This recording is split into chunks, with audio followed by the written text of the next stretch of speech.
606 here, bringing you another action figure from the collection. This time we're looking at the S.H.Figuarts Sagat from Street Fighter 5.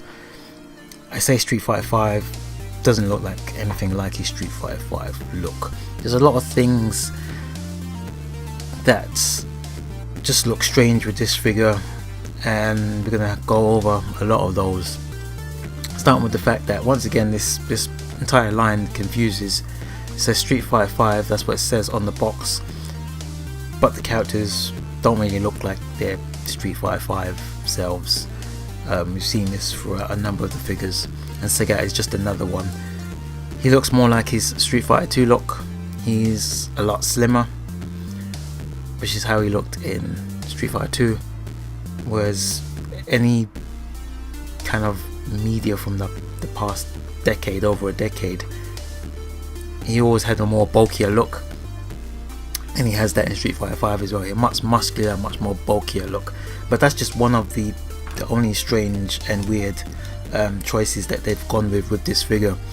One of the other strange choices is the height of the figure. Now when he's being posed next to a character like Ryu, he looks perfectly fine. He's thinking, yep, he's standing over Ryu. He's a little bit taller, not by much. I think he should be significantly more taller, but he isn't. But he is taller than Ryu, so you're thinking he's perfectly fine. He's pretty balanced, more like a Street Fighter 2 self. And you know, when he's posed in a certain way, he looks, you know, pretty good. He looks like an awesome figure, and it is a decent figure when he's posed in a certain way. You know, when he's standing next to Ryu, he's taller than Ryu. But then there's a problem when you actually compare him to anybody else in the line that's not Ryu or Ken or Akuma. Because as soon as you stand him next to someone like Bison, he just looks weird. He should be significantly bigger than Bison, should be taller than Bison, should be taller than Vega. And he's not. Bison actually looks taller, slightly, and that's not right at all. So the scaling is completely messed up. I'm not quite sure why they completely dropped the ball with that. They've been very clever in how they posed it, like how I just did just now, standing him next to Ryu and he looks taller, and then you pose him next to anyone else, he just looks weird.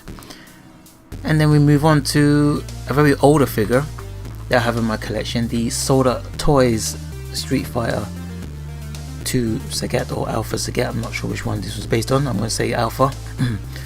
And this is what I was more of expecting. A much taller, a much bulkier guy. And I would say that he looks a lot better. Articulation wise, I'll say that S.H.Figuarts is better. But the Soda Toys continues to be no slouch. And the Soda Toys is a much cheaper figure back in the day, compared to what we're getting with the S.H.Figuarts, which is a much higher price point.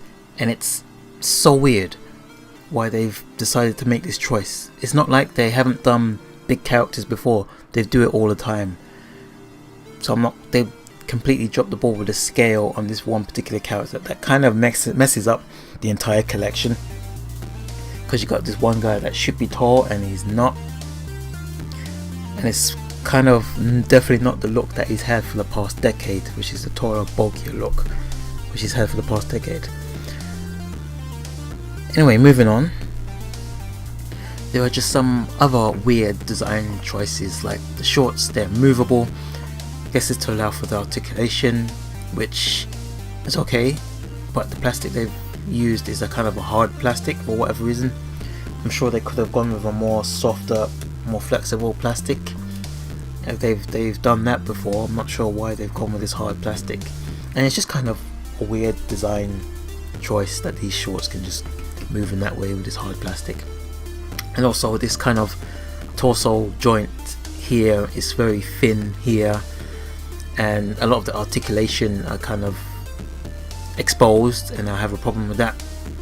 It's like they designed it with the articulation in mind first, and then just designed the figure around that. So a lot of it is exposed, kind of like, if I think back, I think it's Blanca that had this similar thing, like a lot of the articulation is exposed unless you pose him in a certain way and look at him from a certain angle where a lot of the articulation is not there. But you can see there's just gaps, big gaps in his neck, gaps in his back part. It just looks horrible if you're just looking at it like this. But when you pose it in a certain way, it looks normal, it looks perfectly fine.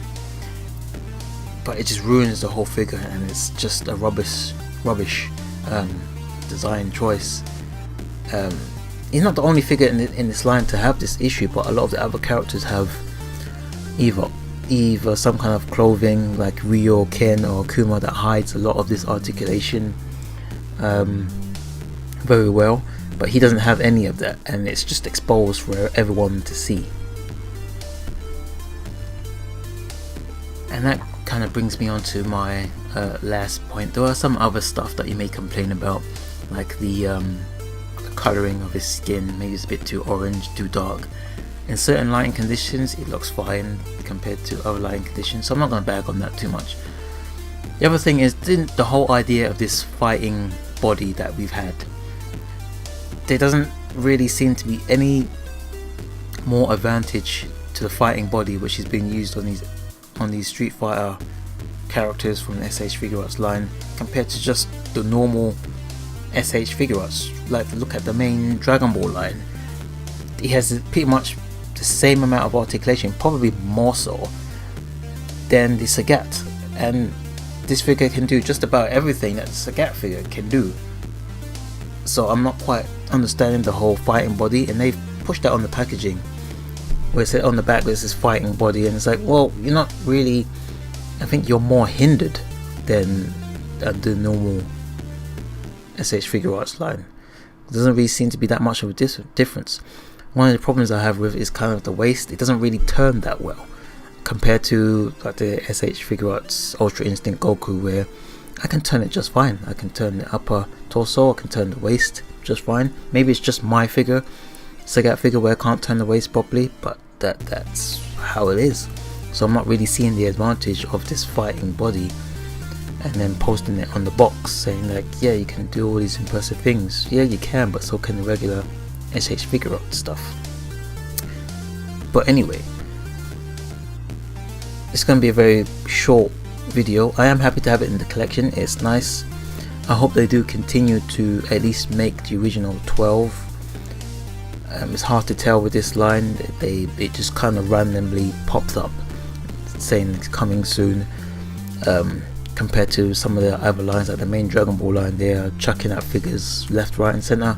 The Street Fighter line, you don't know. You don't know if this is going to be the last figure or not. But it is what it is. I'm happy to have it in my collection, as I've said. For those of you that are good with posing, again, you're going to be able to do quite a few poses with this, if you're good with that stuff. I do find it kind of difficult to pose him for some strange reason. I've gotten used to it after playing about with him, but he's not one of the best. He's not one of my favorites so far in this line. In fact, he's probably one of the worst designed so far, which is a shame because I was really looking forward to this one. Wishful thinking, but I hope they kind of redo him. They won't, but you never know. I almost forgot, he doesn't come with much, but it's Sagat. He doesn't really have much anyway. He comes with that stupid rubbish background that they've been giving us since the beginning. I haven't shown it here. I don't really like these backgrounds, and it comes in two pieces, which is even worse because they barely ever stand up. I don't know why they just don't give us one folded over card piece, because having two separate pieces doesn't really have any advantages either. Kind of wish it was a lot bigger because it's quite small, but I don't even like it anyway. I never use them. He comes with two open hands, and he comes with an alternative head where he's more serious, a more serious face, and his tiger shot and stand to put the tiger shot on it. That's all he comes with. Again, it's Sagat. It doesn't need to come with much. I kind of would have preferred an extra head, more a laughing head, because that is one of his taunts from the games. He does laugh, but they didn't include that. So I wasn't expecting much. It's kind of just, I think he comes with everything actually that he needs to. But that's that. Articulation wise, pretty much if you've been collecting this fighting body line since the beginning, you know what to expect. He has all the same articulation joints as all the rest of the Street Fighter characters. As I said earlier, he does have a bit of a, maybe it's just on mine, but the waist part doesn't really turn that much. It's quite limiting. But apart from that, he has all the same articulation joints. So again, for those that like to pose and stuff like that, you probably get a good range out of him. The only thing, the two major drawbacks is his height, his bulkiness. For me, I would have preferred for him to be taller, bulkier, and then a better design to cover up these horrible articulation joints that are just exposed, especially along the top where his neck is and his arms and his shoulders. But that's all I've got to say on this. I hope you enjoyed the video. A lot more negative points on this figure. It's probably one of the first ones where I've done so many negative things, but I still do like the figure. Mainly because I have all the others and it's nice to have them as a collection. He just stands out because he's not what he's meant to. He's not the design he's meant to be, if that makes sense. But again, thanks for watching and hope to see you next time.